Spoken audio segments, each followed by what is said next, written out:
Hello everyone, welcome to my YouTube channel. तो आज हम सत्या के चैप्टर नंबर 10 का एक और टॉपिक स्टार्ट कर रहे हैं जिसका नाम है हीमोग्लोबिनोपैथीज। तो हीमोग्लोबिनोपैथीज क्या होती है हमारे पास? It is a term used to describe the disorders caused by the synthesis of abnormal haemoglobin molecule or the production of insufficient quantities of normal haemoglobin or rarely both. तो इसमें हमारे पास वो डिसऑर्डर्स आ जाते हैं जो कि हमारे पास किस वजह से होते हैं, हमारे पास एबनॉर्मल हीमोग्लोबिन मॉलिक्यूल बनने की वजह से होते हैं, या फिर हमारे पास जो है ना नॉर्मल हीमोग्लोबिन है ना उसकी इनसफिशिएंट क्वांटिटीज प्रोड्यूस होती हैं, या फिर दोनों चीजें हो सकती हैं। तो हीमोग्लोबिनोपैथीज इस वजह से होती हैं, या तो हमारे पास एबनॉर्मल हीमोग्लोबिन बन जाता है, या फिर जो है ना जो नॉर्मल हीमोग्लोबिन है उसकी क्वांटिटीज इनसफिशिएंट होती हैं, या फिर दोनों चीजें होती हैं। Sickle cell anaemia, haemoglobin S and haemoglobin C disease haemoglobin C are the classical examples of abnormal haemoglobins. तो जो हमारे पास एबनॉर्मल हीमोग्लोबिन्स की जो क्लासिकल एग्जांपल्स है ना वो हमारे पास सिकल सेल एनीमिया है और हीमोग्लोबिन सी डिजीज है जिसमें हमारे पास एबनॉर्मल हीमोग्लोबिन बनता है। Thalassaemias on the other hand are caused by the decrease synthesis of normal haemoglobin. तो दूसरे हाथ पे अगर हम थैलेसीमिया को लें तो वो हमारे पास क्यों होते हैं, उसमें हमारे पास क्या होता है कि डिक्रीज सिंथेसिस होती है नॉर्मल हीमोग्लोबिन की, जो नॉर्मल हीमोग्लोबिन है ना वो कम बनता है। तो अब हम सबसे पहले सिकल सेल एनीमिया या सिकल सेल हीमोग्लोबिन को पढ़ते हैं। Sickle cell anaemia haemoglobin S is the most common form of abnormal haemoglobins. तो सिकल सेल एनीमिया या हीमोग्लोबिन एस ये हमारे पास मोस्ट कॉमन फॉर्म है एबनॉर्मल हीमोग्लोबिन्स में। It is so named because the erythrocytes of these patients adopt a sickle shape crescent-like at low oxygen concentration, figure 10.12। तो इसको sickle cell anaemia या sickle cell haemoglobin नाम क्यों दिया हमने, क्योंकि इसमें जो एरिथ्रोसाइट्स है ना, जो आरबीसीज हैं इन पेशेंट्स के, उनकी एक सिकल शेप हो जाती है, मतलब क्रिसेंट लाइक शेप हो जाती है जब लो ऑक्सीजन की कंसंट्रेशन होती है बॉडी में। तो आरबीसीज जो है ना वो सिकल शेप हो जाते हैं। ये फिगर 10.12 में दिखाया हुआ है, तो मैं आपको फिगर 10.12 दिखाती हूँ। ये हमारे पास फिगर 10.12 है, इसमें हमारे पास एरिथ्रोसाइट्स दिखाए हुए हैं। ए में हमारे पास क्या है, नॉर्मल पर्सन का एरिथ्रोसाइट है, और बी में क्या है हमारे पास सिकल सेल एनीमिया के एरिथ्रोसाइट्स हैं। तो ये नॉर्मल पर्सन में देखें हमारे पास ये आरबीसी है, ये नॉर्मल बायोकॉनकेव शेप होती है आरबीसी की, और बी में देखें हमारे पास ये सिकल शेप आरबीसी है, इस तरह सिकल शेप है, क्रिसेंट लाइक भी हम इसको बोलते हैं, आधा चांद होता है ना इस तरह। तो अब हम अकरेंस ऑफ द डिजीज को पढ़ते हैं। Sickle cell anaemia is largely confined to tropical areas of the world. तो जो सिकल सेल एनीमिया है ना वो हमारे पास जो ट्रॉपिकल एरियाज होते हैं ना दुनिया के, वहाँ पे ज्यादातर ये होती है। It primarily occurs in the black population. ये हमारे पास जो सिकल सेल एनीमिया है ना ये ब्लैक पॉपुलेशन में ज्यादा होता है। It is estimated that 1 in 500 newborn black infants in the USA are affected by sickle cell anemia। तो ये एस्टिमेट किया गया है कि जो हमारे पास यूएसए में जो 500 न्यूबॉर्न ब्लैक इन्फेंट्स पैदा होते हैं ना उनमें से एक को सिकल सेल एनीमिया होता है। तो अब हमारे पास क्या है, molecular basis of haemoglobin S.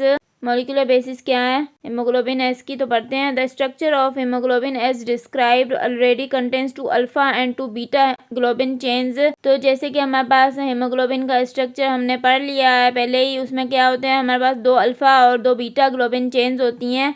In case of sickle cell anemia, the hemoglobin S has 2 normal alpha globin chains and 2 abnormal mutant beta globin chains। तो अगर हम सिकल सेल एनीमिया की बात करें तो उसमें क्या होता है कि जो हेमोग्लोबिन है ना उसमें हमारे पास अल्फा ग्लोबिन चेन्स दोनों नॉर्मल होती हैं, लेकिन जो हमारे पास बीटा ग्लोबिन चेन्स होती हैं ना वो दोनों एबनॉर्मल होती हैं, म्यूटेंट होती हैं। This is due to a difference in a single amino acid. तो ये हमारे पास बीटा ग्लोबिन चेन में म्यूटेशन क्यों आते हैं, क्योंकि बीटा ग्लोबिन चेन में हमारे पास एक सिंगल अमाइनो एसिड जो है ना वो चेंज हो जाता है, तो उस वजह से हमारे पास बीटा ग्लोबिन चेन म्यूटेंट हो जाती हैं, एबनॉर्मल हो जाती हैं।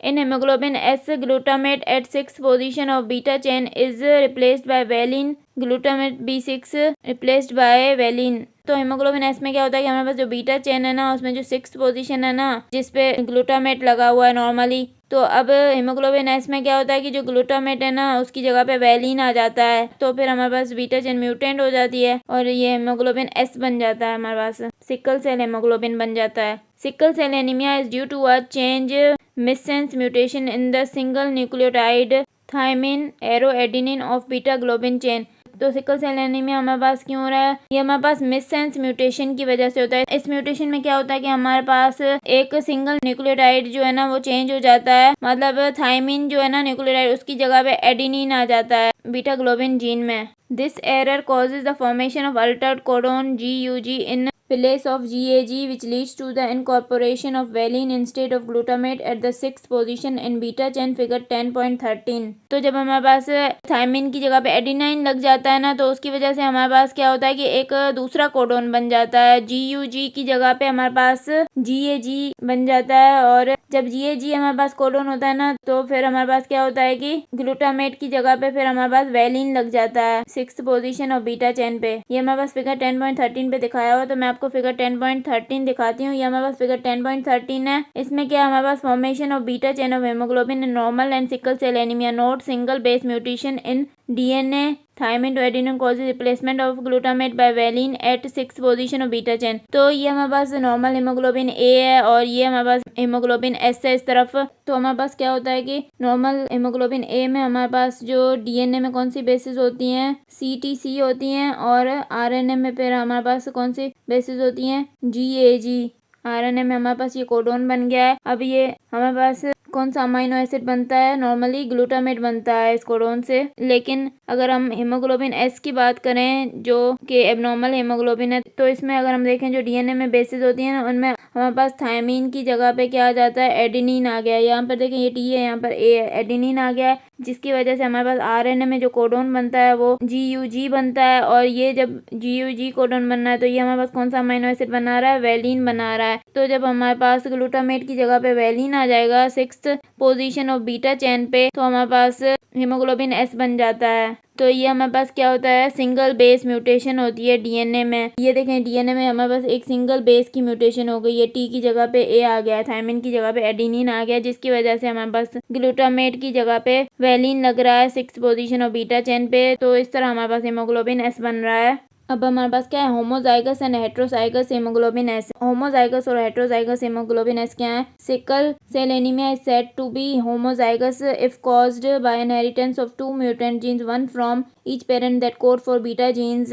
सिकल सेल एनीमिया हमारे पास तब होमोजाइगस होगा जब हमारे पास दोनों जीन्स जो है ना म्यूटेंट हो, मतलब दोनों पेरेंट्स से जो जीन्स आ रही है ना, दोनों अगर म्यूटेंट होगी तो हमारे पास सिकल सेल एनीमिया होमोजाइगस होगा। मतलब वो दोनों जीन्स जो कि बीटा चेन्स को कोड कर रही हैं वो दोनों म्यूटेंट हैं, तो होमोजाइगस सिकल सेल एनीमिया होगा। In case of heterozygous hemoglobin S, only one gene of beta chain is affected while the other is normal। और अगर हम हेट्रोजाइगस हेमोग्लोबिन S की बात करें तो उसमें क्या होता है कि एक जीन जो है ना बीटा चेन की, वो हमारे पास अफेक्टेड होती है, दूसरी नॉर्मल होती है। The erythrocytes of heterozygotes contain both hemoglobin S and hemoglobin A, and the disease is referred to as sickle cell trait, which is more common in blacks। Almost 1 in 10 are affected। तो हमारे पास जो heterozygotes होते हैं ना, उनके जो erythrocytes होते हैं ना, RBCs होते हैं, उनमें हमारे पास जो है हेमोग्लोबिन S भी होता है, हेमोग्लोबिन A भी होता है। तो उन लोगों को जो डिजीज होती है ना, तो हम उसको क्या बोलते हैं, सिकल सेल ट्रेट है, जो कि हमारे पास ब्लैक्स में कॉमन होती है। ऑलमोस्ट 10 में से एक ब्लैक जो है ना अफेक्टेड होता है। The individuals of sickle cell trait lead a normal life and do not usually show clinical symptoms। तो जो हमारे पास इंडिविजुअल्स होते हैं ना जिनको सिकल सेल ट्रेट होता है, वो नॉर्मल ज़िंदगी गुजारते हैं और उनमें कोई ऐसे क्लिनिकल सिम्टम्स भी नहीं आते सिकल सेल एनीमिया वाले। This is in contrast to homozygous sickle cell anaemia. और जो हमारे पास होमोजाइगस सिकल सेल एनीमिया वाले होते हैं ना पेशेंट्स, उनमें क्या होता है कि जो सारे सिम्टम्स है ना सिकल सेल एनीमिया वाले वो आ जाते हैं, उनकी नॉर्मल लाइफ नहीं होती है। अगर आपको मेरा लेक्चर पसंद आया तो प्लीज़ मेरे चैनल को सब्सक्राइब करें, लाइक करें और बेल आइकन को प्रेस करें। Thank you.